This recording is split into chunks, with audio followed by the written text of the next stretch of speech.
السلام ورحمة الله وبركاته. إن الحمد لله نحمده ونستعينه ونستغفره ونعوذ بالله من شرور أنفسنا ومن سيئات أعمالنا من يهده الله فلا مضل له ومن يضلل فلا هادي له ونشهد أن لا إله إلا الله وحده لا شريك له ونشهد أن محمدا عبده ورسوله الذي أرسله بالحق بشيرا ونذيرا وداعيا إلى الله بإذنه وسراجا منيرا أما بعد فقد قال الله تعالى في كلامه المجيد والفرقانه الحميد فأعوذ بالله من الشيطان الرجيم بسم الله الرحمن الرحيم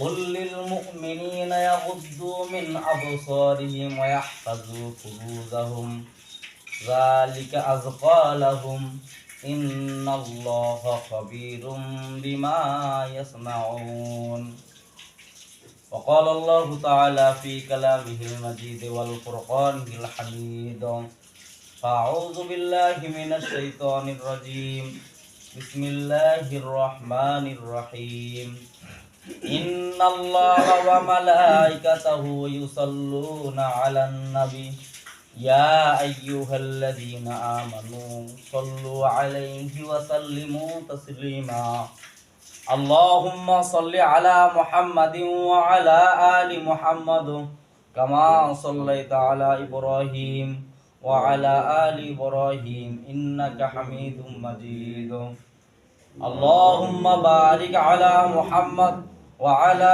آل محمد كما باركت على إبراهيم وعلى آل إبراهيم إنك حميد مجيد اللهم صل على محمد وعلى آل محمد كما صليت على إبراهيم وعلى آل إبراهيم إنك حميد مجيد اللهم بارك على محمد وعلى آل محمد كما باركت على إبراهيم وعلى آل إبراهيم إنك حميد مجيد بلغ الأولى بكماله كشف الدجى بجماله حسنت جميع خصاله صلوا عليه وعليه رہے میرے مسکن حوالی کعبہ بنے میرے مدفن دیار مدینہ بلغ العلا بکمالہ کشف الدجى بجمالہ حسنت جميع خصاله صلوا عليه وعليه আলহামদুলিল্লাহ। সমস্ত প্রশংসা সেই মহান রব্বুল আলামিনের, যিনি আমাদের জুমাদুল উলা শেষ জুমায় উপস্থিত হওয়ার তৌফিক দান করলেন। সেই মহান দরবারে আমরা শুকরিয়া জ্ঞাপন করি। আমরা সকলেই বলি আলহামদুলিল্লাহ। আল্লাহ পাক কালামের ভিতর বলেন, লাইন শাকারতুম লাআযিদান্নাকুম ওয়া লাইন কাফারতুম ইন্না আযাবি লাশাদীদ। যে বান্দা আমার নিয়ামত পায়, নিয়ামতের শুকরিয়া আদায় করে, তার নিয়ামতকে আমি আল্লাহ পাক বাড়ায়া দেই, বলি সুবহানাল্লাহ। আর যে বান্দা আমার নিয়ামত পাইলো, নিয়ামতের না শুকরিয়া আদায় করে, তার নিয়ামতকে আমি আল্লাহ পাক ছিনাই নিয়া ইন্না আযাবি লাশাদীদ, শক্ত আযাব দ্বারা গ্রেফতার করি। নাউযুবিল্লাহি মিন যালিক।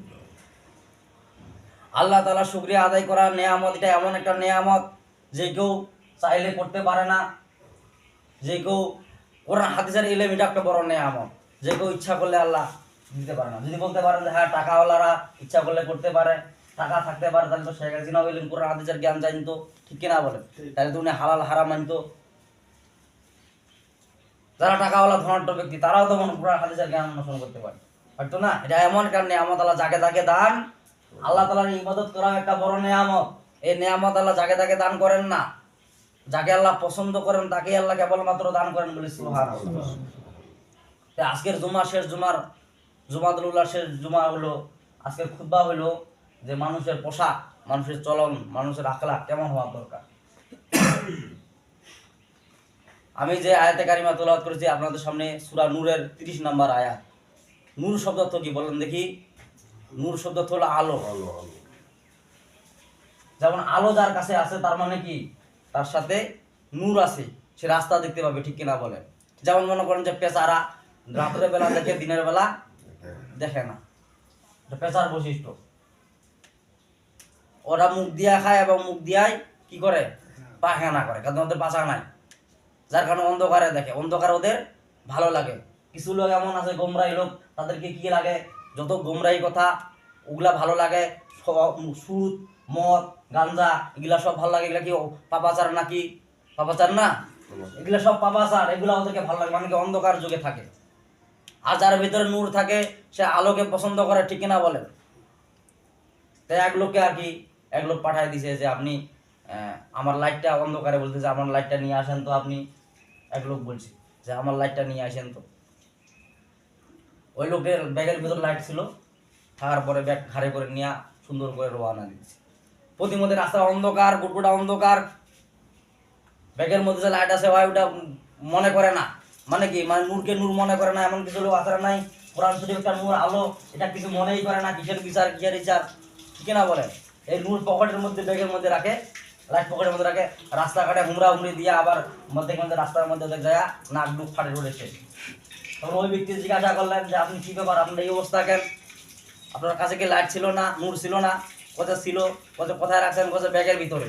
কিছু মুসলমানের দেখা যায় আলমারির ভিতরে কোরআন শরীফ থাকে, তারপর র্যাকের ভিতরে কোরআন শরীফ থাকে, ওর ভিতরে কোরআন শরীফ, ওর ভিতরে আলোই নাই, নূরে নাই, আর কি করবে? এজন গোমরাইতে তার মতো, ঠিক না বলেন? বাদুরের মতো। বাদুররা মানুষের ক্ষেত নষ্ট করে, বাদুরা মানুষের লেচু বাগান এবং কি আম এগুলা নষ্ট করে রাতের বেলায়। কিছু পাপাচারী দেখবেন রাতের বেলা হামলা করে মানুষদের, দিনের বেলা করতে, আর দিনের বেলা দরবেশ দরবেশ বাবা, আর রাতের বেলা ভণ্ড বাবা, ঠিক কিনা বলে? এমন মানুষের চলান্তর আছে না নাই দুনিয়ার বুকে? তা আমি আপনাদের সামনে যে আয়াতে কারিমা তেলাওয়াত করেছি, সূরা নূরের 30 নম্বর আয়াত, আল্লাহ পাক বলছেন কুল্লিল মুমিনিনা ইয়াগুদ্দু মিন আবসারিহিম। কুল এখানটা হলো আমরের সিগা, আল্লাহ পাক আদেশ করতেছেন, বলতেছেন কুল, হে রাসূল আপনি বলুন, মানুষদেরকে বলে দেন। মানে আল্লাহ পাক স্বয়ং নিজেই আদেশ করতেছেন, কুল হে রাসূল আপনি বলুন, লিল মুমিনিনা, মুমিনদেরকে, ইয়াগুদ্দুনা মিন আবসারিহিম, তাদের চোখগুলো যেন তারা নত রাখে। মুফাসসিরগণ ব্যাখ্যা রাখলেন এইভাবে যে তাদের দৃষ্টিগুলা কিভাবে কেন ওরা নত রাখবে, কি কারণে? রাস্তায় যখন চলাচল করবে তাদের দৃষ্টিগুলা যেন নত রাখে, অন্য পরপুরুষের ননার দিকে যেন না তাকায়। এখন আপনি বলতে পারেন যে আমার পরিচিত লোক তো আসতে পারে, একটা মেয়ে মানুষ, যেমন রাসূল বললেন একবার তাকা যায়, আর তাকাইছে কিয়ামত হয়ে যাবে, তাও চোখ সরা না, এমন লোক আছে না নাই? মানুষের দালান কোঠা বাড়ি দেখলে আপনার লোভ আসতে পারে। এই জন্য আল্লাহ পাক প্রথমে বললে ইয়াগুদ্দুনা মিন আবসারিহিম, তাদের চোখগুলা যেন তারা নিম্নগতি করে, মানে হেফাজত করে। ইয়াগুদ্দুনা মিন আবসারিহিম, ইয়াগুদ্দুনা হলো আমরের সিগা, বর্তমান কাল এবং ভবিষ্যৎ কালের মানে দেয়। আর মুজারের সিগার মধ্যে আল্লাহ পাক আলিফ নুন ইয়াতা ব্যবহার করে, মানে যে কালের মধ্যে বর্তমান কাল এবং ভবিষ্যৎ কালের মানে পাওয়া যায়। আর কোরআন শরীফে অসংখ্য আয়াতের মধ্যে আল্লাহ পাক মুজারের সিগা বেশিরভাগ ব্যবহার করেছেন। কারণ কেন? এখন নমরুদ আছে, ভবিষ্যতেও নমরুদ আসতে পারে। এখন ফেরাউন আছে, ভবিষ্যতেও ফেরাউন আসতে পারে। এখন বিশ্ব নবীজি আছে, পর বিশ্ব নবীজের আখলাক চরিত্রবান লোক হতে পারে, ঠিক না বলেন? এই জন্য আল্লাহ পাক মুজারের সিগা ব্যবহার করেন। কোরআন শরীফের শুরুতেই মুজারের সিগা ব্যবহার করেছে। অসংখ্য আয়াতের মধ্যে মুজারের সিগা মানে বর্তমান কাল এবং ভবিষ্যৎ কাল, এটা এখন যখন প্রযোজ্য হবে, ভবিষ্যৎ কালেও এই আয়াত ওইটাই হবে। এজন্য আল্লাহ বলে ইয়াগুদ্দুনা মিন আবসারিহিম, তাদের চোখগুলো যেন তারা নিম্নগত রাখে। ওয়া ইয়াহফাযুনা ফুরুজাহুম, এবং তাদের লজ্জাস্থান যে তারা হেফাজত করে, বলি সুবহানাল্লাহ। এমন লোক আছে লজ্জাস্থান হেফাজত করে না। যেমন মনে করেন যে এই যে কুকুরের লেজ কত বড় বড় দেখি, কুকুরের লেজ কিন্তু বড়, আর ছাগলের লেজ ছোট। ছাগলের যে একটা গরু হবে, আর কুকুরের এক হাত লেজ, ঠিক না বল? একটা এক হাত লেজ কুত্তার, তারপর কুত্তা কি লজ্জাস্থান হেফাজত করে না। কিছু মুসলমানের বৈশিষ্ট্য এমন আছে, তারা লজ্জাস্থানকে হেফাজত করে না, তার মানে তারা কুত্তার জাত। আল্লাহ পাক বললেন ইয়াগুদ্দু ওয়া ইয়াহফাযুনা ফুরুজাহুম, তোমাদের লজ্জাস্থানকে হেফাজত করো। লজ্জাস্থান হেফাজত করবে কেমন করে? মহিলার দিকে তাকালে এমন ফ্যাশন করে কি, ওই যে এখন পুরুষের পোশাকগুলো মহিলারা পরে বেড়ায়, আর মহিলার পোশাক পুরুষে পরে বেড়ায়, এমন লোক আছে না নাই? গলার মধ্যে চেন থাকা দরকার নারীর, আর সেই চেন থাকে পুরুষের। চুরি থাকে মহিলার হাতে, এখন চুরি হইলো পুরুষের হাতে। জিজ্ঞাসা করবেন যে এটা কে দিছে, বলে এটা আমার বাবার মুরিদ, এটা আমার বাবার নাম লেখা আছে, ইয়া রাসূলুল্লাহ ইয়া আল্লাহু। এটা কথা কোথায় পাইলি বেটা? ভণ্ডামি সব জায়গায় না। নবীজির আমলে নবীজির এক সাহাবী উসমান রাদিয়াল্লাহু তাআলা আনহু বললেন হুজুরকে যে হুজুর আমি ইস্তেনজা করতে যাব, তোমার হাতের মধ্যে কি কথা আংটি, কথা এখানে কি লেখা আছে, কথা মুহাম্মদ, কথা ওই আংটি খুলে রাখে তারপরে ইস্তেনজার মধ্যে যাও। ওই এত বাবার ভক্ত, ওই পায়খানার ভিতর সুবহানাল্লাহ আলহামদুলিল্লাহ। এক বুজুর্গ লোক বিছানার মধ্যে শুয়ে আছে, বিশাল বড় একটা তসবিহ সরের মতো লোকটা সুবহানাল্লাহ আলহামদুলিল্লাহ করতেই আছে। আরেকজন বলতেছে মসজিদের মধ্যে আজান হলো, নামাজ পড়তে যাবেন না, ওই তসবিহ খানা ঠেকুক। তার মানে কি রাত 10টা বাজুক আর 12টা বাজুক সব নামাজ একসাথে পড়ে নিবে, এমন লোক আছে না নাই? হ্যাঁ, আল্লাহ পাক বলেন ফাইজা কুদিয়াতিস সালাত ফান্তাশিরু ওয়াবতাগু মিন ফাদলিল্লাহ। যখন নাকি নামাজ শেষ হয়ে যাবে জমিনে সরে পড়ো, আর সুবহানাল্লাহ আলহামদুলিল্লাহ শেষ হয় না। হয় মনে করে যে এখানে সবকিছু পাওয়া যাবে। আল্লাহ পাক বলেন যে কোরআনের বিধান হলো নামাজ পড়ো, নামাজের পরে তোমরা বাইরে চলে যাও। আর ওরা কি করে, ওই সুবহানাল্লাহ আলহামদুলিল্লাহ, এই হুজুর তাড়াতাড়ি নামাজ পড়ে বাইরে হয়ে যায়। এটা কেমন হুজুর দেই? কিন্তু ওই হুজুর তাফসীর জানে ফাইদা কুদিয়াতিস সালাত ফান্তাশিরু ওয়াবতাগু মিন ফাদলিল্লাহ। আল্লাহ পাক নিজেই বলতেছেন যখন নাকি তোমাদের নামাজ শেষ হয়ে যাবে তোমরা বাইরে চলে যাও। তোমাদের আমি বলি না যে সুবহানাল্লাহ সারাদিন জপো। আর ভাই এমন দরবেশ বাবা সুবহানাল্লাহ আলহামদুলিল্লাহ জপতে জপতে ফরজ নামাজে যতটা গুরুত্ব দেয় না, ওই নফল নামাজে ততগুলা গুরুত্ব দেয়। এমন লোক আছে না নাই? খালি তাসবিহ সুবহানাল্লাহ আলহামদুলিল্লাহ টিপতেই থাকে। ওরাই দেখবেন তারপর বড় বড় হাদিস বকে। এমন লোক আছে না নাই? ফাজালে আমলের ফতোয়া দেয়, কোরআনের কোনো ফতোয়া দরকার মন করা ফতোয়া দেয়, মন যেটা চায় সেটাই। ওর বাবার লেখা আছে ফাজালে আমল মানে কি? ফাজালে আমল হতে হইল ফজিলতুল আমল। ওখানে নামাজের কথা নাই, হজের কথা নাই, যাকাতের কথা নাই, কার হক কিভাবে বর্ণন করতে হবে ওগুলোর কথা নাই। ওগুলা এই জন্য ওটা খুব মানে। ফাজালে আমলের মধ্যে আরেকটা বৈশিষ্ট্য হইলো কি জানেন? ছেলে সন্তানের হক মারে খায়া উমরা করিবার যাও, হজ করিবার যাও, জায়েজ আছে। কিন্তু কোরআনের মধ্যে আছে নাকি? আর যদি কোরআন যদি আজকে যদি কায়েম থাকতো, বৈশিষ্ট্য থাকতো, কোনো ফাজাইলে আমল আর কি ফাজাইলে সাদাকাত থাকতো না। দুই দল মারামারি, এ বলে ফাজাইলে সাদাকাত, ওই বলে ফাজাইলে আমল, এই নিয়ে মারামারি করে ইস্তেমার ময়দানে হুমরা হুমরি শুরু হয়ে গেছে। আর যদি ওখানে কোরআনের আলোচনা হইতো, ইস্তেমার ময়দানে আজকে যদি কোরআনের আলোচনা হইতো, তাহলে কি হয়েছে? তাকে হুমরা হুমরি মারামারি হইতো নাকি? এই গ্রুপ আলেমকে পছন্দ করে, ওই গ্রুপ বলে আলেমকে পছন্দ করে না। আরে আলেম আর কি আমি মানি না, কোরআন যেখানে আমি আছি সেখানে, ঠিক না বলেন? কোরআনের আইন যেখানে আমি আছি সেখানে। আল্লাহ পাক নিজেই বলতেছে রাসূলকে, ইয়া আইয়ুর রাসূল বাল্লিগ মা উনজিলা ইলাইকা মির রাব্বিক ওয়া ইল্লাম তাফআল ফামা বাল্লাগাতা রিসালাতা আল্লাহু ইয়াসিমুকা মিনান নাস। আল্লাহ পাক বলতেছে নিজে যে তাবলীগ কিসের, তুমি কোন তাবলীগ করো? বাল্লিগ মা উনজিলা ইলাইকা মির রাব্বিক, তোমার রব যেটা নাজিল করেছে সেটা দিয়ে তুমি তাবলীগ করো। তার মানে কি ফাজালে আমল নাজিল করছে নাকি? বলেন, মানুষের মন গড়া কিতাব নাজিল করেছে নাকি? আল্লাহ পাক কোরআন নাজিল করেছে। কোরআন এটা এমন একটা জিনিস, এখানে সব বিষয়ে কথা আছে। এটা আছে না নাই? জানাকারের শাস্তি কেমন হওয়া দরকার, সুদখোরের শাস্তি কেমন হওয়া দরকার। হ্যাঁ, ফাজলে আমলের মধ্যে আছে নাকি চুরি করলে হাত কাটে দাও, আছে নাকি? নাই। ওখানে আমল শিখাও সুবহানাল্লাহ আলহামদুলিল্লাহ। এক চোর চুরি করার পরে ধরা পড়ছে, কি ব্যাপার বেটা চুরি করিস কেন? বলছে আমি আল্লাহর নাম নিয়ে তো চুরি করি পাইছি। বলছে আল্লাহর নাম নিয়ে চুরি করি পাইছি মানে? বলছে হ্যাঁ, আল্লাহর নাম নিয়ে তো আমি চুরি করার জন্য আসছি। তোর ফাজালে আমলের মধ্যে দেখ চোরের কোনো বিচার আছে নাকি? বলছে চোরের বিচার নাই। বলছে কোরআনের মধ্যে বিচার আছে না নাই চোরের? আর ওই চোরক ধরে আনে, ওই উনি ছিল মানে বব্বা আলেম, ধরে আনে দিল হাত কাটে। যদি আল্লাহর নাম নিয়ে চুরি করছিস আর আমি আল্লাহর নাম নিয়ে হাত কাটে দিছি, ঠিক আছে না নাই? কারণ কোরআনের মধ্যে হাত কাটার বিধান আছে, চোর ধরা পেলে হাত কাটে দাও, জানাকারের বিচার আছে। কিন্তু ফাজালে আমলের মধ্যে ওইটা দিয়ে ফুতুয়া চলে দিলে হবে না, ফুতুয়া দিতে হবে কোরআন থেকে। কি বিষয়ে আলোচনা জানতে চান সব কোরআন থেকে দিতে হবে, ঠিক কিনা বলেন? কোরআন থেকে ফতোয়া নিতে হবে। আর মানুষের মন গড়া কিতাব থেকে ফতোয়া নিলে, চটি বই থেকে কোন কোন কিসের নামাজের কথা লেখা আছে, কি আছে, আরে ওইটা দিয়ে ফতোয়া দিলে চলবে না। ফতোয়া দিতে হবে কোরআন থেকে। আল্লাহ পাক এই জন্য বলে ইহফাযু ফুরুজাহুম, তাদের লজ্জাস্থান যেন হেফাজত করে। এমনও আছে লোক, হ্যাঁ, তাবলীগের মধ্যে সুবহানাল্লাহ আলহামদুলিল্লাহ ভাই ভাই 3 চিল্লা 4 চিল্লা, আর বউ পর্দা আসে না নাই,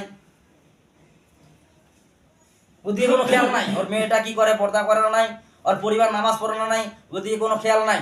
উনি বাইরে হয়ে গেল গাঠি গোড়লা নিয়া, ও যে কোথায় গেলেন, ও যে আমি সবর করিবা চলে গেলাম একেবারে 3 চিল্লার নামে। হ্যাঁ, ওই ওখানে সুবহানাল্লাহ আলহামদুলিল্লাহ। আর বাসায় যে স্ত্রী কি করে, ছেলে সন্তানরা কি করে, ওদিকে কোনো খবর। এমন লোক আছে না নাই দুনিয়া, খালি হক বুঝে যে ওই 3টো বলা নিয়ে আনে বেড়াওয়া হবে, ওইটা নিয়ে বুঝে। কিন্তু কোরআনের মধ্যে কি আছে বিধান, ওটা কোনো খবর অন্য সদন নাই। কত আলেম ওলামা কালেমার জন্য মার খায়, আর কিছু আলেম ওলামা মনে করেন যে বিরিয়ানি খায়, বিরিয়ানি হাদিয়া পায়, বড় মোটা মোটা মোটা তোহবা পায়। কারণ ওর কালেমা আমার কালেমা এক সমান। বিশ্বনবীর কালেমা কেমন ছিলেন, ইমাম আবু হানিফার কালেমা কেমন ছিলেন।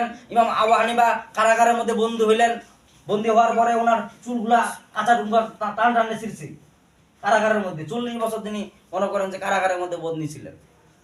আর তুমি কেমন বুজুর্গ, তোমার কালেমা বললে মুরগির রান মিলে এবং হাদিয়া মিলে, তুমি এত বড় বুজুর্গ। কারণ তোমার কালেমা আমার কালেমা এক না। তোমার কালেমারা ভিক্ষুকরা কালেমা পড়ে, বলছে কেমন করে, বলছে লা ইলাহা ইল্লাল্লাহু মুহাম্মদ রাসূলুল্লাহ, আমাকে এটা ভিক্ষা দাও। কিন্তু আসলে কি ভিক্ষা দেওয়ার জন্য কালেমা আসছে? কালেমা আসছে এটা শিক্ষা দেওয়ার জন্য যে আল্লাহ ছাড়া কোনো বিধানদাতা নাই, ঠিক কিনা বলেন? আল্লাহ ছাড়া কোনো বিধানদাতা নাই, এই জন্য কালেমা আসছে। আর ওই কালেমা শিখা যে কালেমা মানে ভিক্ষা করা, মাকে এটা ভিক্ষা দাও। আর যদি কালেমা যদি প্রতিষ্ঠিত যদি চালু থাকতো, কালেমার আইন যদি চালু থাকতো, তাহলে গরিব দুঃখী বাবা যাইতো নাকি? জাকাত খাবার, ফিতরা খাবার লোক মক্কা মদিনায় পাওয়া যায় না, অথচ আমাদের অঞ্চলে কত গরিব জাকাতে দেয় না, অথচ জাকাত ফরজ হয় কিছু তোলে তোলে, ঠিক কিনা বলে? এই জন্য আল্লাহ বলেন যালিকা আযকা লাহুম, তাহাদের জন্য ইহাই পবিত্র। তার মানে কি, মুমিনরা যদি তাদের লজ্জা স্থানকে হেফাজত করে, রাসূল হাদিসের মধ্যে বলেন কেউ যদি 2টা স্থানকে হেফাজত করে, তাইলে 2 আঙ্গুলের মাঝখানে যতটুকু ফাঁক থাকে ততটুকু পরিমাণ ফাঁক দিয়ে আমি রাসূল এবং ওই লোক আমার সাথে জান্নাত থাকবে, সুবহানাল্লাহ। 1 নাম্বার হলো জিহ্বা, 2 নাম্বার হলো লজ্জা স্থান। আর এই জিহ্বা দিয়ে মানুষের নামে অনেক ফাহিশা কথা বলে, এই জিহ্বার মাধ্যমে মানুষকে আঘাত করে। রাসূল বললেন আল মুসলিমু মান সালিমা আল মুসলিমুনা মিন লিসানিহি ওয়া ইয়াদি, খাঁটি মুসলমান তো ওই ব্যক্তি তার মুখ এবং জবান হইতে অন্য অপর মুসলমান নিরাপদ থাকে, হাত হইতে, ঠিক কিনা বলেন? মুখের কথা কেন প্রথমে বললেন? কারণ মুখটা এমন একটা জিনিস, পবিত্র জিনিস।